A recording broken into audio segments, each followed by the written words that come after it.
오늘은 세계관 전쟁, 기독교 세계관 네 번째 시간으로 기독교 세계관의 기본 구조를 말씀을 드리겠습니다. 그래서 기독교 세계관의 기본 구조입니다. 그래서 지난 3주 동안 세계관이라는 걸 왜 우리가 배워야 되는지, 세계관이라는 걸 왜 우리가 머리 아프지만, 골치 아프지만 그럼에도 불구하고 우리가 고민을 해야 되는지를 그 필요성을 말씀을 드렸고, 그 필요성만 말씀드리고 끝나는 것이 아니라 그것을 실질적으로 우리가 배워가는 방법론, 우리가 그것을 변화시켜가는 구체적인 여정들을 용어라고 하는 단어 안에서 함께 고민해 봤습니다. 그래서 좀 기억이 안 나실 수도 있지만 지난 시간 거 제가 보니까 두 번째 거를 날려먹었더라고요. 그래서 영상에서 유실됐습니다. 대신에 첫 번째 거하고 세 번째 거만 들으셔도 큰 어려움 없이 또 따라오실 수 있으니까 생각이 안 나실 때 한번 다시 들어보시면 좋겠습니다.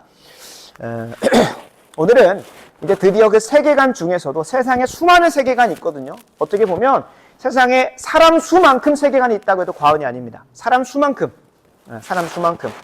그래서 그 세계관 중에서 우리가 유일하게 진짜고 진리이고 가장 우리에게 행복한 결말을 만드는 그 세계관인 바로 기독교 세계관에 대해서 그 맛만 좀 알아보겠습니다. 앞으로 이 기독교 세계관은 단순히 이 하나의 그냥 뭐 한 명제, 한 문장으로 끝날 것이 아니라요. 성경 전체 안에 다 담겨져 있습니다. 그리고 그것이 몇 가지의 원리를 가지고 세상의 정치, 경제, 사회, 문화, 가정, 교육, 가정, 학교, 일터, 그 다음에 나라와 민족에게 적용이 되면 그것이 아주 폭발력 있게 역사에서 증명이 되어졌었고 또 우리에게도 그것이 경험되어질 줄로 믿습니다.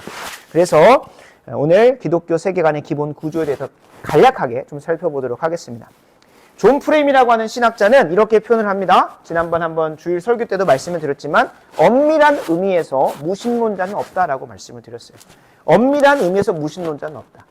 실제로 우리가 세상을 살아가다 보면 나는 신이 없다고 생각해, 신이 죽었다고 생각해 라고 말하는 사람도 있고 굳이 신이 나의 인생 가운데 없어도 나는 잘 살만한데 라고 생각하는 사람들이 있습니다. 뭐 무신론자들이 보면 그게 무신론이라고 생각합니까? 라고 말할 수 있겠지만 많은 경우 무신론자, 나는 무신론자입니다 라고 말할 때 기독교에 있는 인격적인 하나님이라는 신 혹은 이슬람교에 있는 알라와 같은 그런 신은 나는 안 믿어, 나는 그런 신은 존재한다고 생각을 안 해 라고 말하는 무신론자들이 대부분입니다.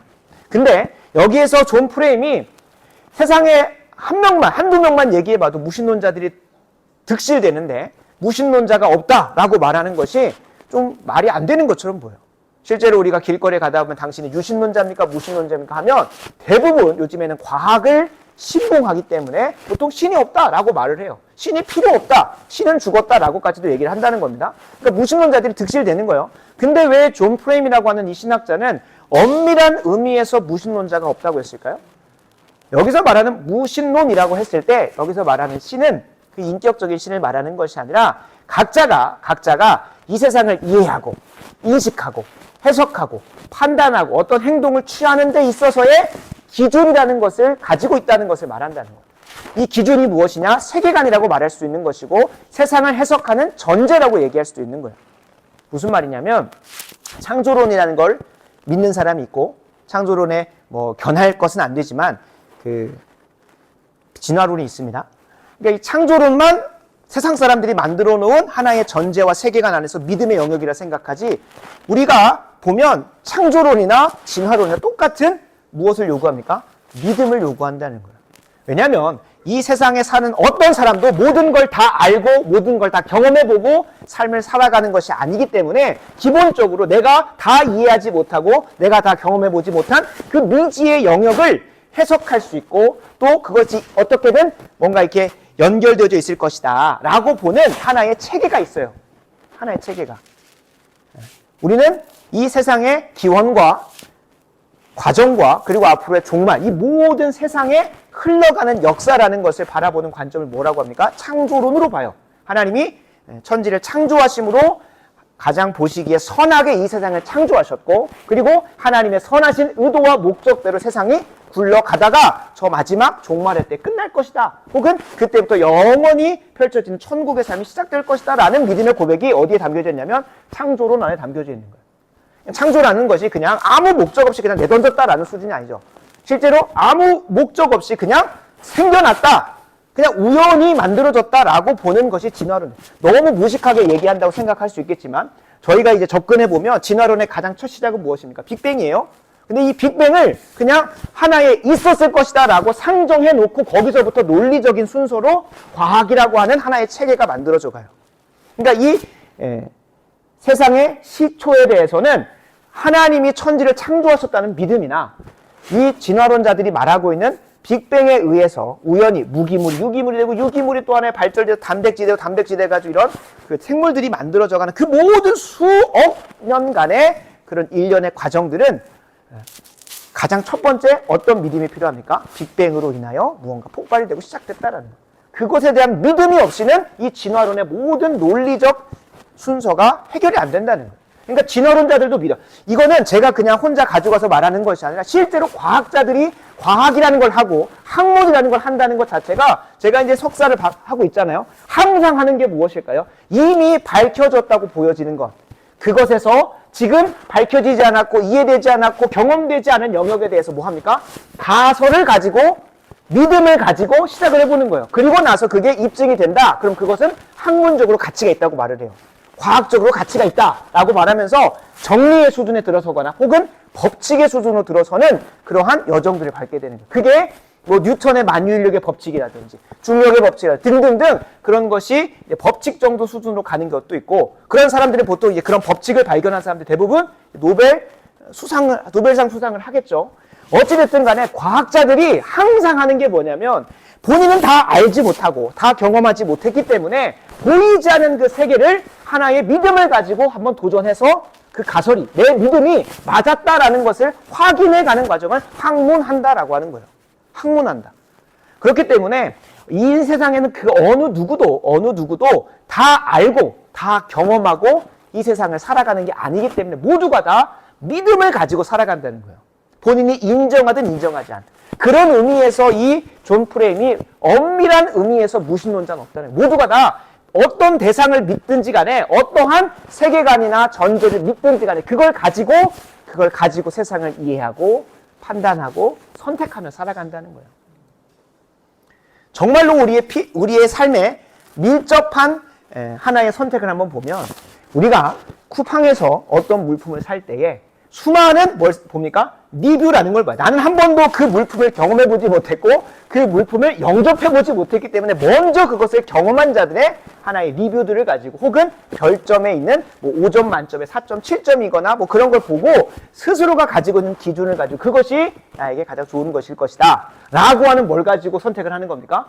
나는 경험해보지 못했기 때문에 사람들의 증언이라는 것을 믿고 선택하는 거잖아요. 그러니까 우리 일상생활에 있어서도 어떤 걸 선택할 때 우리가 다 알기 때문에 다 경험했기 때문에 선택하는 것이 아니라 그걸 조금 더 확장시켜보면 우리의 인생이라는 여정들을 살아갈 때 있어서 모두가 다 특정한 세계관과 전제를 가지고 살아간다는 거예요. 그 세계관이 하나의 논리적 체계를 가지고 있어서 이런 선택을 하면 저런 선택을 할 것이고 저런 결과들이 이어질 것이다 라는 걸 우리가 이미 알고 혹은 경험적으로 확증해 가면서 특정한 세계관을 더 뭐 해갈까요? 더 믿게 되어져 가는 거예요.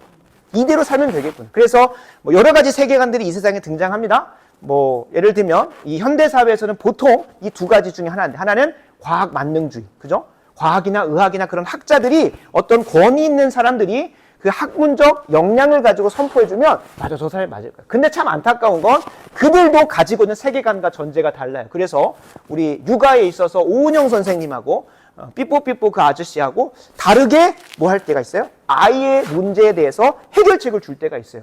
그러면 충돌을 일으키잖아요. 그러니까 그것처럼 그들이 왜 그런 충돌을 일으킬까요? 그들은 진리가 아니기 때문에 그래요. 그들은 각자가 가지고 있는 이성적 한계와 경험적 한계 안에서 만든 세계관으로 육아를 이렇게 하면 성공할 겁니다 라고 말해주기 때문에 당연히 부딪힐 수밖에 없어요. 그러니까 여기에서 세계관의 허점이 발견되죠. 세상 사람들이 가지고 있는. 또 어떤 세계관들이 있겠습니까? 물질 만능주의가 보통 제가 이제 이 세계에 두 가지가 있다고 했죠. 하나는 과학 만능주의. 과학자들 혹은 어떤 학자들이 얘기하면 다 된다. 혹은 논리 실증주의. 그게 내가 가지고 있는 논리 안에서 다 이해가 되어지면 그게 맞다라고 생각을 하는 거예요. 근데 이거는 두 가지 한계가 다 있는 거예요. 과학 만능주의는 내가 다 경험해보지 못했기 때문에 그들도 과학자들도 다 알지 못하고 그냥 믿고 가요. 그 여정을. 논리 실증주도 그렇죠. 내가 무슨 한낱 인간밖에 안 되는데 내 이성이 얼마나 똑똑하다고 그걸 다 내가 납득이 되면 하겠다라고 하는 게 말이 안 되잖아요. 근데 대부분 이 두 가지 중에 하나예요. 논리적으로 그게 실제 증거가 있고 증언이 있고 뭔가 증명이 되면 나는 그거 선택하겠다라고 말하는 사람들이 있거나 과학 만능주의가 있는 거죠.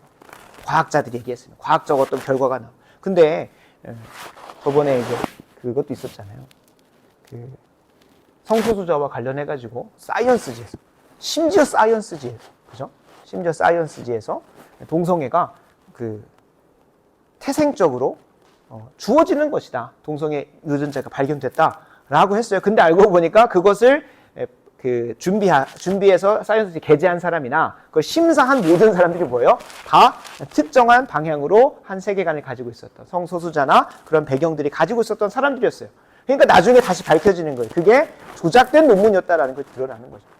그러니까 여기서 얘기하고자 하는 거는 세상에 이런 큰 두 가지의 세계관뿐만 아니라 다양한 세계관들이 있습니다. 아, 나는 그런 거 모르겠고 그냥 돈이면 충분해. 돈 하면서 하는 사람 있죠. 물질, 만능주의, 배금주의. 그러니까 돈만 가지고 사는 사람, 돈이면 다 된다라고 생각하는 사람들이 대부분이죠. 그래서 그 사람의 이 세계관 안에서는 모든 선택이 이게 돈에 도움이 되냐, 돈을 더 벌게 되는 것이냐를 항상 물으면서 가요. 근데 이게 돈이 도움이 안 된다고 하면 뭐마저도 사람의 목숨마저도 그냥 하찮게 여길 수 있는 거예요. 그러니까 이게 얼마나 그 끔찍한 결과를 맞이하게 되겠습니까? 돈을 몇 억을 준다고 하면 사람을 청부살인도 할 수 있는 게 그 사람의 세계관에서 나올 수 있는 거예요. 그러니까 세상에서 제시해주고 있는 수많은 세계관들이 있습니다. 근데 그 세계관들은 다 부작용이 있는 거고 그 결과가 별로 좋지는 않습니다. 별로 좋지는 않아요. 그렇다고 한다면 그 수많은 세계관 중에 우리는 어떠한 세계관을 선택하며 살아가야 될 것인가? 어떤 세계관을? 제가 서두에 말씀드렸던 것처럼 이 세상에 있는 사람 수만큼 세계관이 많을 수밖에 없어요. 왜냐하면 그 누구도 우리도 마찬가지입니다. 기독교인도 마찬가지입니다. 기독교인도 성경적 세계관, 기독교적인 세계관, 하나님이 만들어 놓으신 그 성경 안에 담겨져 있는 세계관을 가지고 일관되게 살아가려고 하지만 우리가 순간순간 뭐 합니까? 사람들이 제시해주는 그 세계관이나 전제를 따라서 성경이 그렇게 얘기 안 해 라고 하면서 뭐 합니까? 본인이 마음대로 선택을 하는 거예요. 그걸 우리는 한 글자로 죄라고 해요. 죄.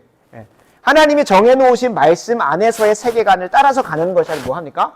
그냥 내가 봤을 때, 내가 이성적으로 생각하고 내가 경험해 봤을 때 이게 맞는 것 같은데? 라고 하면서 갈 때가 있어요. 그게 죄라는 거예요, 죄. 그러니까 이 세계관이라는 단어가 학문적으로 좀 뭔가 성경과 멀리 떨어져 있는 것처럼 보이지만 우리 실생활하고 너무 필적해 있는 거예요.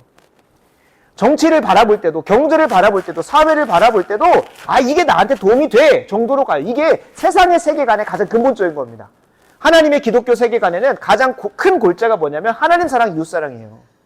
반대로 세상의 세계관의 골자는 뭘까요? 그 모습과 포장지와 내용은 다 다르더라도 뭐가 있을까요? 자기 사랑이에요, 자기 사랑.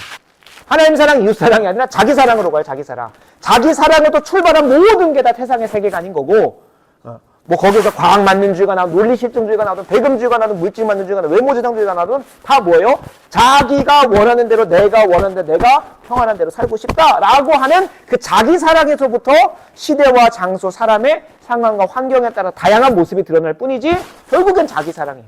반대로 성경적 세계관이, 기독교 세계관이 우리에게 계속해서 이야기해주고 있는 거. 그 모습은 다 다를지 모릅니다. 그러나 하나님 사랑, 이웃 사랑으로 가게 만들어요. 그러니까 하나님 사랑, 이웃 사랑으로서 내가 내 신앙생활이 가고 있다. 그러면 나는 기독교 세계관을 잘 가고 있는 거예요.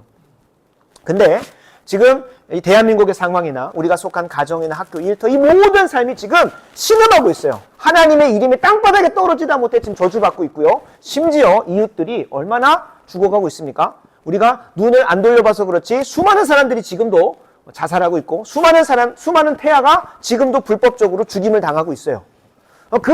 그 상황 속에서 내가 언론에서 내 눈에 띄지 않았다고 해서 그렇지 누구에게는 프로라이프 운동하는 사람들, 기독교 세계관적으로 태아 생명 살리기 운동을 하는 사람들한테는 그것만 보여요. 그것만. 우리 눈에만 안 보일 뿐이죠. 가정이 파탄나고 부서지고 하는 사람들 보면 그 사람들을 향해서 자신의 사명감, 자신의 인생을 걸고 그 가정을 회복시키기 위해서 수도 없이 하는 사람이 있어요. 지난번 오후 예배 때 이승희 전사가 휴먼 스토리인가? 그 유튜브가 있습니다. 그거는 이제 뭐 기독교 유튜브는 아닌데 휴먼 스토리에 나중에 한번 들어가 보세요. 휴먼 스토리에 그 저기 베이비 박스 이제 뭐 미혼모가 됐든 혹은 뭐 이제 여러 가지 어려움들로 인해서 아이를 출산하게 된 혼자 출산하게 된 여성이 이 아이를 막 이제 버릴 수가 없으니까 그래서 이제 베이비 박스를 운영해가지고 전국에서 와가지고 몇천 명을 거기다가 넣고 갔는지 모릅니다. 그래서 교회 한켠에 이제 베이비 박스를 운영해 놓고 거기다 애들 넣고 가면 울면 그 알람이 울려서 이제 목사님이신데 목사님이 아이를 계속 키우는 거예요. 그렇게 해서 지나간 애들이 몇천 명이에요. 몇천 명. 그러니까 그 목사님에게는 그게 보이는 거예요. 그 목사님에게. 그쪽은. 그러니까 하나님 사랑, 이웃 사랑으로 가는 거죠. 하나님 사랑, 이웃 사랑으로. 그래서 우리가 그 수많은 세계관들 중에서 성경이 증거하고 있기도 하고 가장 논리적이고 가장 그 열매가 탁월한 아름다움으로 계속 세상이 만들어져 가게 만드는 기독교 세계관을 우리가 잘 무장해야 됩니다. 그래서 오늘 그 기독교 세계관에 대해서 함께 보려고 하는데 말씀드립니다. 이 기독교 세계관 아무리 배운다고 한들 실천으로 나아가지 않으면 아무 쓸데기가 없고요. 교만해져서 다른 사람 판단밖에 안 해. 아니 쟤는 저것도 모르나? 그 정도로 갑니다. 또 두 번째, 이 기독교 세계관을 우리가 탄탄하게 만들어 놓는다고 해도 계속해서 뭐가 끼어 들어온다 했죠? 세상의 세계관들이 끼어 들어와요. 그래서 기독교 세계관들을 완전히 못 살아낸다고 해서 스스로에게 막 뭘 한탄할 필요는 없지만 그럼에도 불구하고 분명한 신앙인이라고 한다면 내가 더 힘써 기독교 세계관을 무장해 가려고 해요. 왜 그럴까요? 이 기독교 세계관으로 잘 무장되어져야만 하나님 말씀대로 살아내는 것이 가능하고 또 하나님 말씀대로 살아내려고 하는 사람은 기독교 세계관을 알려고 하는 잘 올 수밖에 없어요. 하나님 말씀대로 왜 우리가 살려고 합니까? 어떻게든 그분 앞에서 내가 의롭다함을 얻으려고 하는 겁니까? 아니요. 우리는 하나님 사랑하고 이웃 사랑하기 때문에 말씀대로 순종해 보려고 하는 거고 그래서 어떻게든 잘 순종해 보려고 뭐 하는 거예요? 기독교 세계관을 배우려고 하는 거예요. 기독교 세계관을 배우려고 하는 겁니다. 그래서 똑같은 너의 이웃을 사랑하라 라고 하는 그 말 앞에서도 수많은 사람들이 수많은 적용을 해요. 기독교 세계관은 다양하게 무장되어 있기 때문에 그래서 우리가 정말로 그냥 여러분 이웃을 사랑하십시오. 누구를 미워하지 마십시오. 단순히 그냥 그래 나 누구 미워하면 안 되지. 맨날 내 가족 정도의 바운더리 안에서 머물러 있는. 그렇지 않았으면 좋겠어요. 그렇지 않았으면 좋겠어요.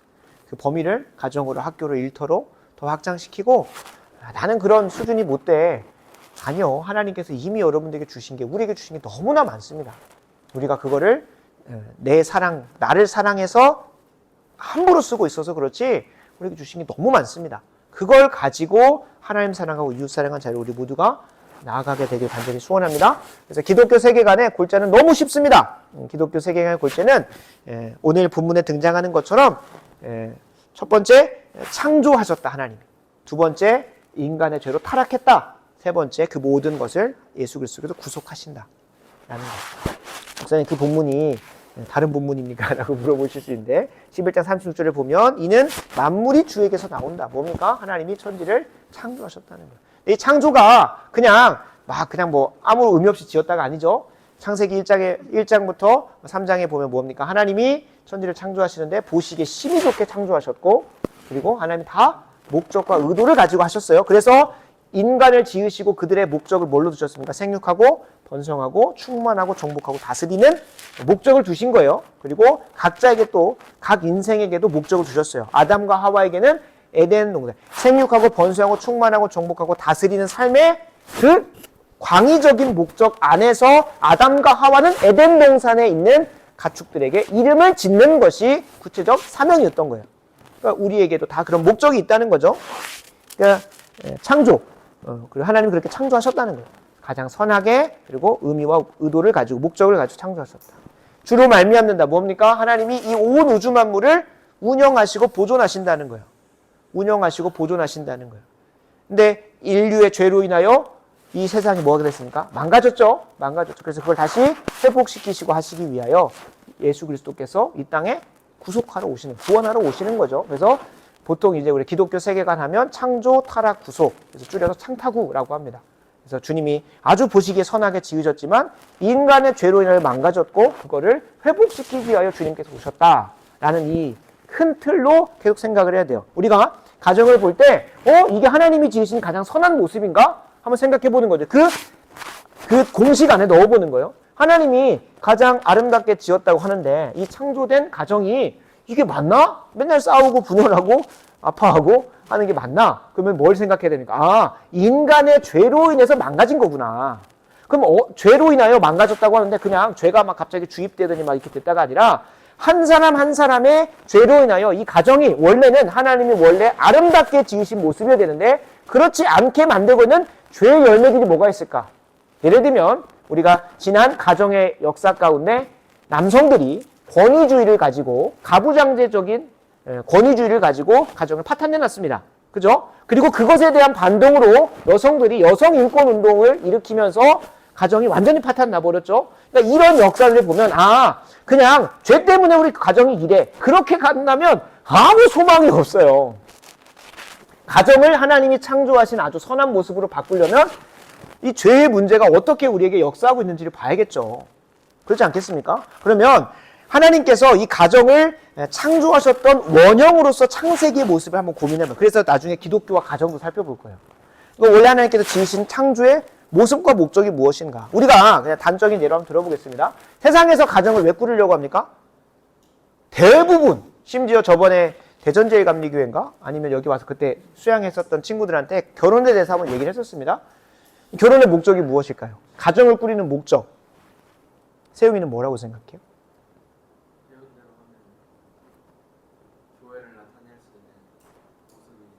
그렇죠. 딱 저거예요. 하나님께서 이 가정을 두신 이유는 하나님의 영광을 드러내시기 위함이에요. 이 가정을 통해서 성삼위일체 하나님이 연합하시고 간에 사랑을 누리시는 그 충만한 모습을 가정 안에서 남편과 아내와 자식들, 그게 삼위일체를 가리키는 건 아니지만 그 세 명의 온전한 사랑과 연합을 통하여 하나님이 어떠한 분이신지를 드러내 주려고, 그게 에베소서 5장 22절 33절에 나오고 있는 분명한 증거예요. 그리고 우리에게 가정을 허락하신 것 중에 한 가지가 아담과 하와가, 아담이 먼저 하나님께서 허락하신 사명을 감당하고 있었습니다. 그런데 그 사명을 홀로 감당하기가 안쓰러우신 거예요. 아니, 그거를 잘 감당할 수가 없는 거예요. 왜요? 홀로 있는 게 보기 좋지 않다고 했어요. 이게 하나님이 우리가 외로운 걸 별로 안 좋아하시는 거예요. 그게 아니에요. 그렇게 적용하죠. 뭐한 사람들은, 세상 사람들은. 하나님이 아담에게 맡기신 사명을 감당하는 데 있어서 홀로 감당하기 어려우니까 뭐 하는 겁니까? 협력하여서 함께 하라고, 그 에덴 동산을 경작하고 지키는 사역을 잘 감당하라고 아내인 하와를 주신 거예요. 홀로 그 사역을 감당하는 것이 보기 좋지 아니하니가 성경적 맥락인 거예요. 근데 내가 읽고 싶은 대로 읽으니까 외로우니까 빨리 결혼해야겠다라고 생각해요. 근데 그 근저에는 어떤 세계관이 있는 걸까요? 내가 행복해야 돼. 나는 세계관 안에서 가정을 꾸리려고. 그러니까 뭐가 납니까? 항상 파탄이 나죠. 내가 행복하지 않은 것 같으면 이혼해버리는 거예요. 내가 행복하지 않을 것 같으면 그냥 굳이 자식도 안 낳는 거예요. 근데 가정뿐만 아니라 학교, 일터, 이 모든 영역도 하나님이 의도하신 목적이 있어요. 그 의도하신 목적, 창세 때에 지어놓으신 목적대로 가면 모두가 평안해져요. 모두가. 목사님, 학교가 여기 초등학교, 고등학교 나옵니까? 아니요. 성경 전체 안에서 원리를 뽑아내야죠. 가정의 확장판이 교회고요. 교회의 확장판이 나라와 민족입니다. 그 사이에 뭐가 있겠습니까? 사회가 있을 것이고, 일터가 있을 것이고, 학교가 있는 거예요.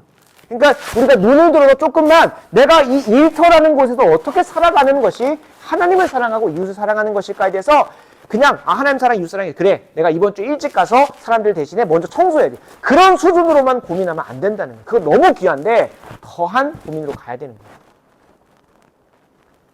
그 고민을 먼저 하고 하나님께 주신 사명대로 최선을 다한 윌리엄 윌버포스라는 한 그 사람 때문에 전 세계의 노예제가 사라지잖아요. 노예제가. 윌리엄 윌버포스라고 하는 그 한량, 30대까지만 해도 그 부자 집에서 태어났기 때문에 맨날 술 먹고 한량처럼 살았던 사람이 주님 만나고 나니까 사명에 사로잡혀서 그 인생 죽을 때까지 국회의원을 하면서 평생을 노예 해방을 위해서 힘썼었어요. 그 사람의 노예 해방으로, 그 노력으로 인해서 그가 죽고 나서 다음 날인가 며칠 날에 노예 해방에 대해서, 그러니까 영국 안에서의 노예제에 대해서는 이것이 폐지된다라는 걸 땅땅땅 했어요. 정말로. 우리가 그렇게까지 가야죠. 국가까지는 못 가더라도 내 가정 안에서만큼. 그러니까 창조, 타락, 구속이라고 하는 게 이게 쉬워 보이지만 하나님이 창조하신 원래의 모습과 선한 모습과 목적이 무엇이었는지 힘써 고민해야 되는 거예요. 그걸 고민해서 그러면 우리가 어떠한 죄로 인해 이것이 망가졌는지를 보게 되는 거예요. 우리 가정을 방금 말씀드렸지만 역사 안에서 남편이 남편의 역할을 안 하니까, 아내가 아내의 역할을 안 하니까, 자식들이 자식의 역할을 안 하고 부모가 부모의 역할을 안 하니까 망가진 거예요. 그러면 거기에서 뭐가 나와야 되는 거예요? 예수 그리스도께서 우리 한 사람 한 사람을 구원시키심을 통하여 갑자기 땅 하고 끝나는 게 아닙니다. 그냥 예수님께서 우리 가정의 주인 되셨습니다 라고 말만 하고 한 사람이 모두가 다 교회 다니면 됩니까? 아니요, 안 돼요. 교회 다니면서도 그 가정에서 얼마나 파탄나고 문제가 많은 가정이 많습니까? 예수 그리스도께서 오셔서 구원시키시는 방법은 그냥 가정을 그냥 교회 보내고 끝나는 게 아닙니다. 한 사람 한 사람에 내주하셔서 내가 남편으로서 어떻게 섬겨야 될까? 내가 아내로서 하나님이 창조하신 그 선한 모습과 목적들을 어떻게 해야 될까를 고민하는 중에 서로가 서로의 역할을 잘 감당하니까 뭐가 되는 겁니까?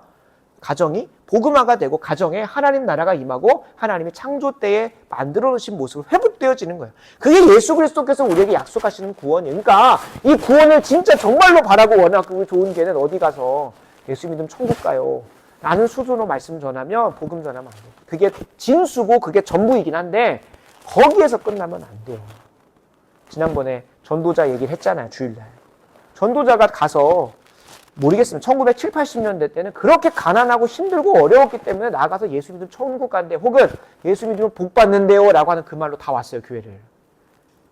지금은 그런 시대가 아니라고요. 복음이 능력이 없어서가 아니라 전도자들이 지혜가 없어서가 문제죠. 전도자들이 가서 한번 교회 와보세요. 그런 수준이 되면 안 돼요. 이번 주 새생명 축제에 한번 와보세요. 그런 수준이 되면 안 된다니까요. 왜 교회를 와야 되는지에 대해서 교회 오면 어떠한 능력이 있고 어떠한 약속이 있고 어떠한 축복이 있는지를 구체적으로 간증도 하고 드러내줘야 된다는 거예요. 그래서 저는 그 전까지는 우리 좋은 교회가 뭐 가서 관계전도 하라고 막 권하고 싶진 않습니다.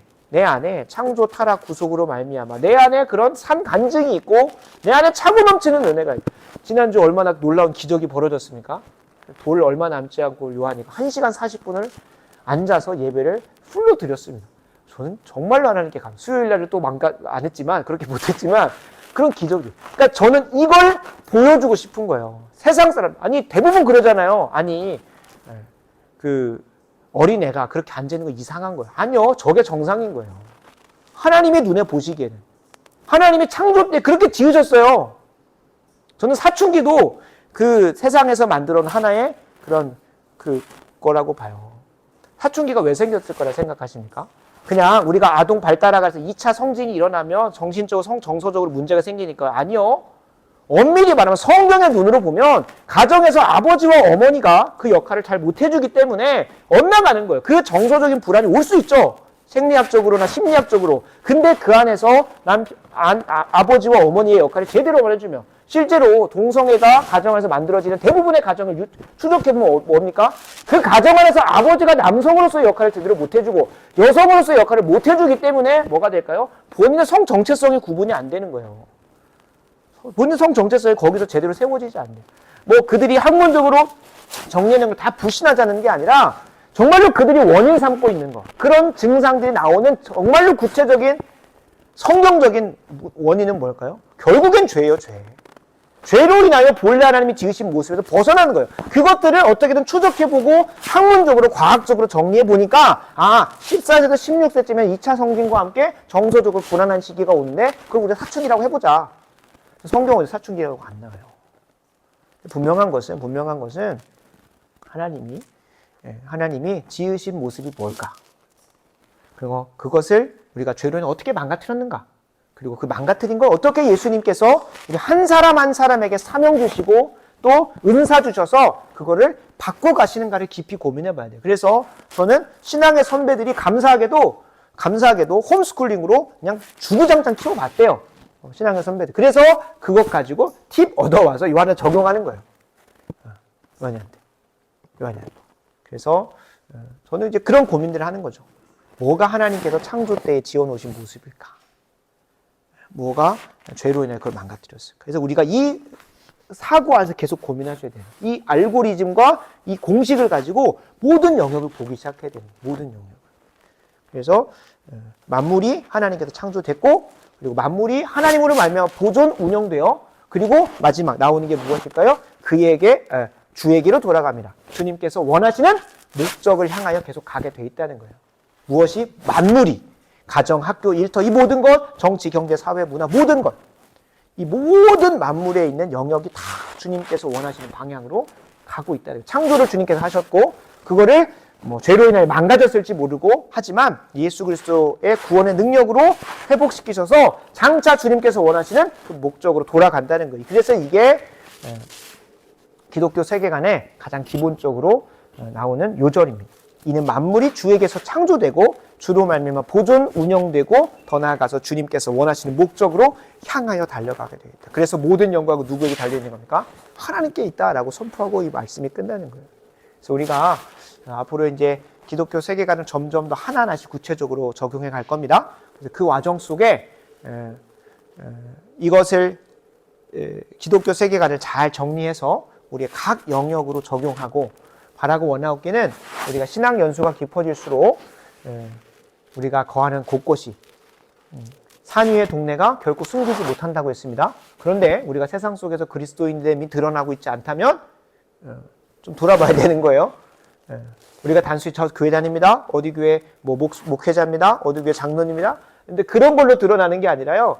세상이 어둠으로 치닫고 있고 썩음으로 치닫고 있을 때 빛과 소금된 삶으로 드러날 수밖에 없고 그것은 기독교 세계관으로 아주 분별하면서 말씀에 순종하는 시간들을 통해 드러나는 겁니다.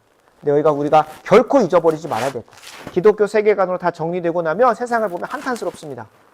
정치를 봐도 그렇고 경제를 봐도 그렇고 사회나 문화나 교육이나 예술을 봐도 절망스럽습니다. 왜요? 하나님 나라가 없는 것 같거든요. 하나님 나라는 완전히 패퇴하고 끝난 것 같거든요. 그러나 우리가 기억할 거 11장 36절 말미에 뭐라고 나옵니까? 주에게로 돌아간다는 거예요. 주님이 선하신 목적하신 바대로 결국 가게 돼 있다는 거예요. 이미 예수 그리스도의 십자가 사건은 모든 걸 승리하셨고 그 결과의 방향은 이것이 지지고 볶고 오르락 내리락 하든지 간에 주님이 원하시는 목적과 방향으로 가게 돼 있다는 거예요.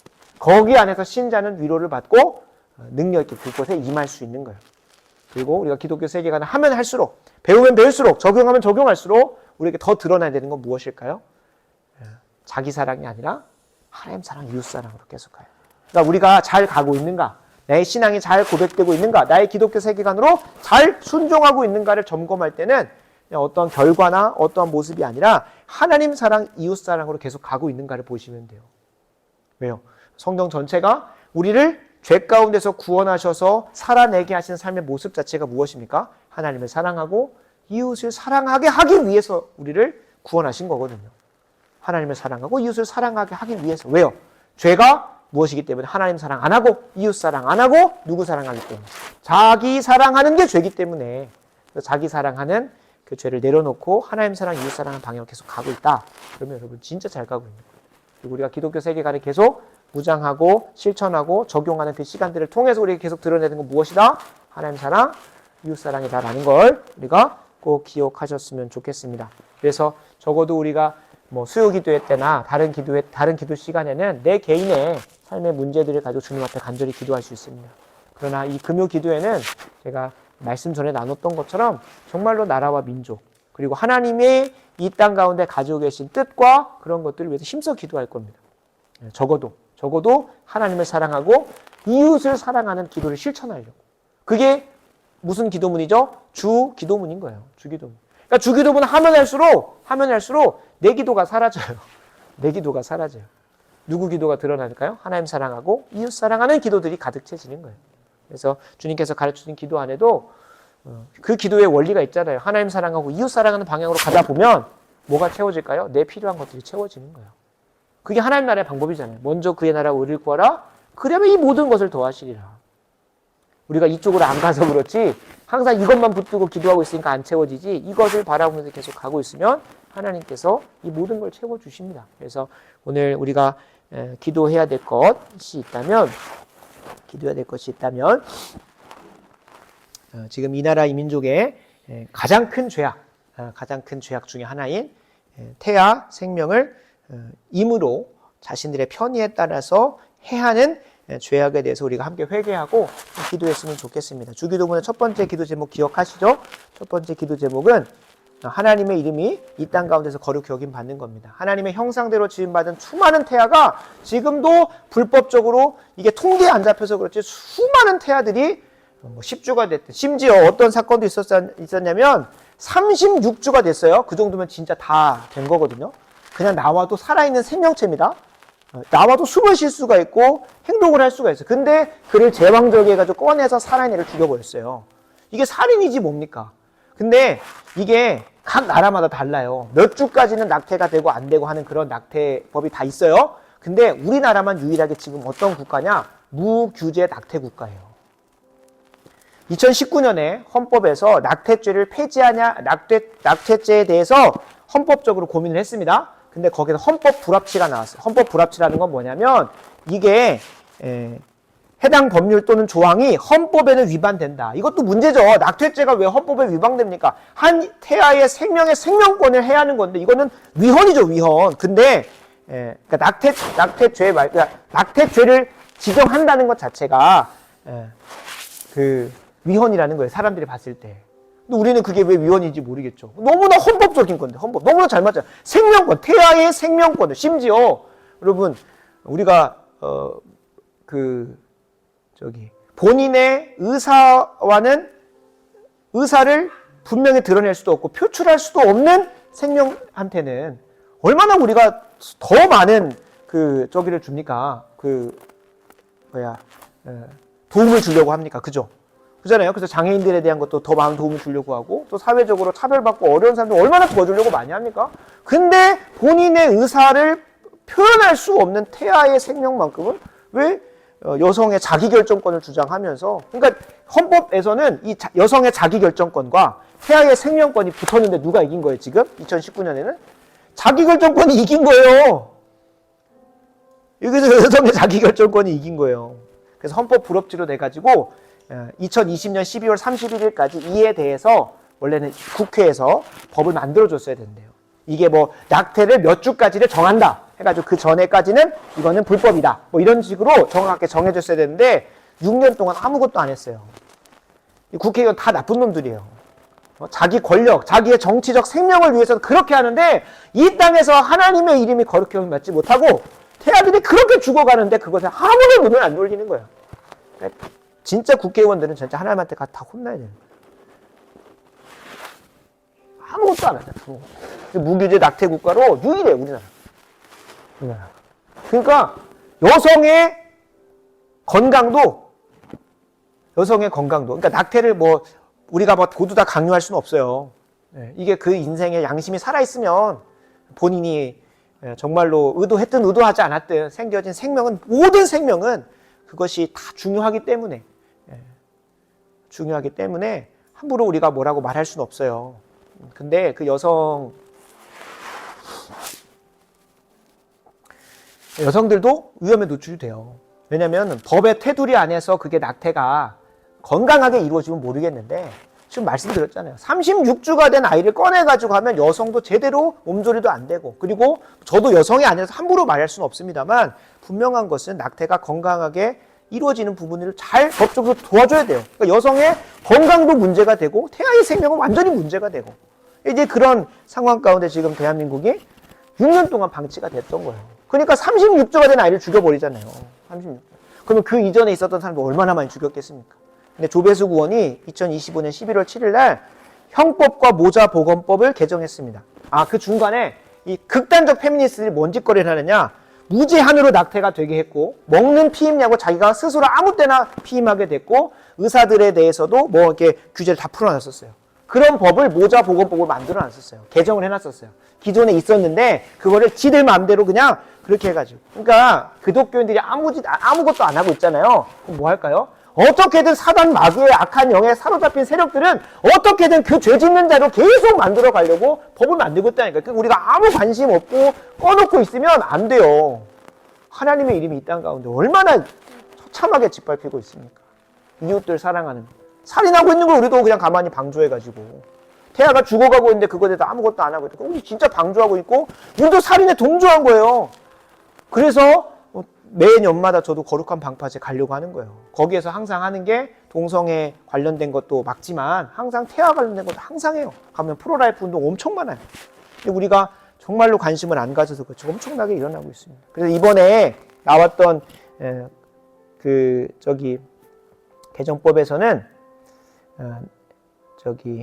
낙태 강요죄, 낙태를 유인하거나 권유하면 이제 징역 5년 이하의 징역 이런 것도 해놓고, 그다음에 이번에 좀 조배수 의원이 어떤 근거를 가지고 했는지는 모르겠지만 임신 10주 이상 낙태에 대한 처벌 조항을 좀 분명하게 뒀대요.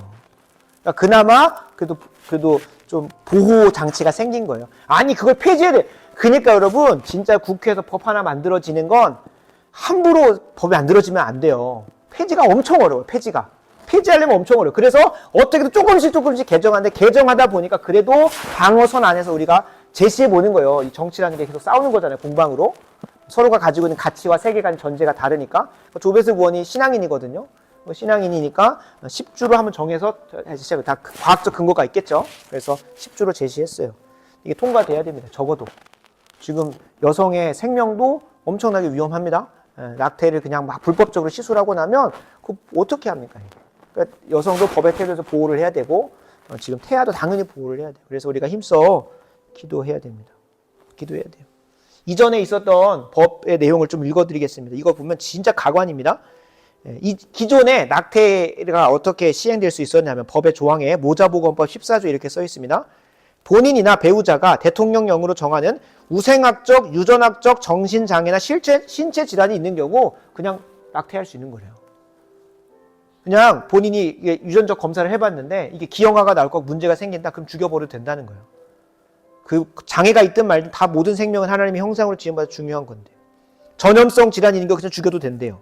강간 또는 중간간에 의해 임신된 거, 그러니까 타의에 의해서 지금 그 임신된 것도 그냥 그걸 그냥 본인이 죽이고 싶으면 죽여도 된다는 거예요. 그래서 그나마 건강한 조항이 있다면, 임신의 지속이 보건의학적 이유로 모체, 산모의 건강을 심각하게 해치고 있거나 해칠 경우에는 그건 이제 의학적 판단으로 가능한 부분이라고 하더라고요. 근데 이제 지금 앞에서 있었던 부분들은 우리가 뭐 강간, 중간간에 대한 부분들도 좀 뭐 공방이 있을 수는 있겠습니다만 분명한 건 하나님께서 허락하신 거랍니다. 하나님께서. 그 생명의 시작과 끝은 누구에게 있는 겁니까? 하나님께 있는 거예요. 그래서 이 시간 힘써 기도합시다. 하나님, 이 땅에 이 태아와 관련된 생명에 대해서 우리가 방관해 왔고 살인을 방조해 왔음을 용서해 주시고, 바라고 원하는 조배수 구원의 그 용기 있는 법안 개정안을 통과시켜 주시사 정말로 하나님의 형상대로 지음받은 생명들이 이 땅에서 무고히 죽어가지 않을 수 있도록, 그래도 하나의 선이 정해지면 이제 거기서 또 싸워서 뭐 하는 거 되는 거예요? 구주로 낮추고 육주로 낮추고 이제 낙태죄를 아예 그냥 만들어 버리는 거예요. 그렇게 해서 낙태죄를 처벌할 수 있도록. 그래서 모두 다 이제 법적으로 막아놓는, 이제 그 여정까지 가려고 이 첫걸음을 내딛는 겁니다. 잘 내디딜 수 있도록 하나님께 좀 기도하는 시간 갖도록 하겠습니다. 기도하겠습니다. 아버지 하나님 감사합니다. 이 밤 우리를 기도의 자리로 불러주셔서 기독교 세계관에 대해서 고민할 수 있는 시간 허락하신 것 감사합니다. 하나님, 이전에 우리가 예수 잘 믿으면 됐지, 복 받으면 됐지 정도의 수준으로 생각했던 신앙에서 한층 더 업그레이드 되어져서, 아니 주님께서 우리를 구원하신 목적에 부합하게 살아가기 위하여 힘써 머리가 아프더라도 지끈지끈하더라도 고민하여서 나를 먼저 이 땅에서 구원하신 목적대로 우리가 살아가는 그 은혜가 우리 좋은교회 모든 성도님들에게 일어날 수 있도록 도와주시옵소서. 특별히 우리 이 땅에 하나님의 이름이 땅에 짓밟히고 있는 태아 생명과 또 산모들의 건강을 위하여 힘써 기도하였습니다. 하나님, 그 건강한 가정, 또 태아의 생명과 산모의 건강의 영역 가운데 하나님의 뜻이 아름답게 이루어질 수 있도록 우리가 간절히 기도하였으니 앞으로도 이 기도 제목을 놓지 않고 특별히 기도한 것처럼 조배수 의원의 모자 건강법 개정안이 잘 통과될 수 있도록 은혜 주셔서 이것을 시작으로 하여 하나하나 그 영역을 정복해가는 은혜가 이 대한민국에 열릴 수 있도록 도와주셔서 종국에 정말로 낙태죄가 잘 또 세워질 수 있도록 하나님께서 함께해 주시옵소서. 그 법 안에서 태아의 생명도 또 우리 산모들의 건강도 잘 보살펴질 수 있도록 은혜 더해 주시기를 원합니다. 하나님, 그 법의 통과만을 바라보고 있는 것이 아니라 우리 한 사람 한 사람이 또 있는 삶의 영역 가운데 어떻게 그것들을 실천하고 살아낼 수 있을지를 고민하게 하시고 살아낼 수 있는 지혜와 능력을 한 사람 한 사람에게 부어 주시옵소서. 또한 우리 교회가 이런 사명 잘 감당하는 교회 되기를 원합니다. 이 전라도 가운데에 기독교 세계관 운동을 일으킬 수 있고 또 기독교 세계관을 잘 전하는 그런 허브요, 그런 통로로 쓰임받을 수 있도록 잘 준비시켜 주시옵소서. 예수님의 이름으로 간절히 기도합니다. 아멘.